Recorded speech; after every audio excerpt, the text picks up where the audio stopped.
తర్వాత మరొక జీవితం ఉంది. ఈ లోకంలో మనం మరణించిన తర్వాత మానవ జీవితం అనేది మరణంతోనే ఆగిపోదు. మరణం తర్వాత మానవ జీవితం మరలా ఉంది. మన శరీరానికే చావు కానీ ఆత్మకు చావు లేదు. కాబట్టి మన ఆత్మ అనేది దేవుడి యొద్ద నుంచి వచ్చింది.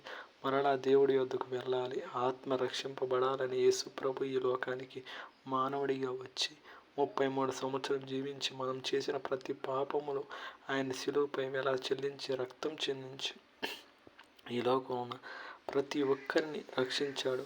ఇప్పుడు మనం చేయవలసింది ఒకే ఒక పని. మనం చేసిన ప్రతి పాపములు ఆయన ఎదుట ఒప్పుకొని మన పాపం విడిచిపెట్టి ఆయన మనం విశ్వసించి ఆయన రక్తమును మనం స్వీకరించి ఆయన మార్గంలో నడిచిన ఈ లోకంలో ఉన్న ప్రతి బిడ్డను రక్షిస్తానని వాగ్దానం చేశాడు. కాబట్టి మరణం తర్వాత మన ఆత్మను రక్షించగల ఒకే ఒక్క దేవుడు యేసు ప్రభు. ఎందుకంటే ఆయన ఈ లోకానికి వచ్చాడు, రక్తం చిందించి పవిత్రుడుగా మరణించడమే కాక మరణం తిరిగి లేచాడు. మరణాన్ని గెలిచిన ఆయనే మరణం తర్వాత మన ఆత్మను రక్షించగలడు. కాబట్టి మనం చేసిన ప్రతి పాపాలను ఒప్పుకొని ఆయన మనం విశ్వసిస్తే ఈ లోకంలో మన కన్ను మూసిన తర్వాత చనిపోయిన తర్వాత మన ఆత్మనే రక్షింపబడుతుంది.